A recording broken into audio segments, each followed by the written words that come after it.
Hello everyone, this is Julian from Kanen Coffee, and today we have a really interesting machine with us in the shop. This is the Crossland CC1, I believe, is what it's called.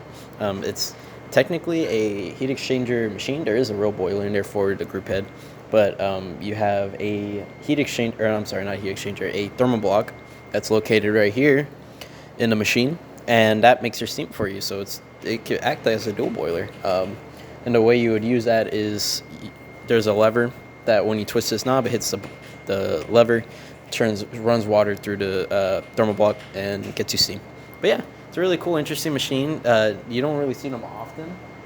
We do work on them occasionally, but we're gonna test this one here. Pretty much what it came in for is the machine wouldn't heat up, wouldn't do much. It wouldn't get past its original temperature, and the reason why that is because the fuse popped inside of the one that's connected to the boiler, and so we replaced the fuse. We didn't want to do more to it, but again, everything is optional on the estimate, so we took some stuff off for the customer, and so we just replaced the fuse so that we can make just coffee.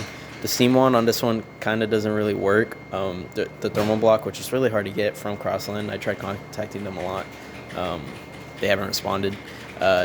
It's hard to get parts for these machines, so we couldn't get the thermal block. But either way, they wanted it off, so we can't use the steam one, but we can make coffee with it. Also, there was going to be a tune-up on this one, but we were unable to do that also.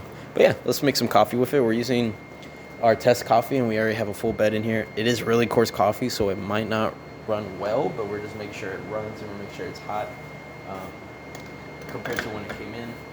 So we're going to put that in there, put our cup, which it looks fine. We're going to do a double cup of espresso.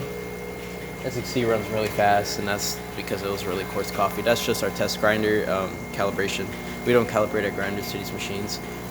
But when I turn it off, we just want to make sure that the cup is hot, which it is. You see a little bit of steam coming off of there. Yeah. So you're able, with the right grind setting, to brew some good coffee with this machine. Yeah, and that's about it for this repair. If you like this video or any of our other videos on the channel, leave a like, subscribe, and hit the bell. Thanks for watching.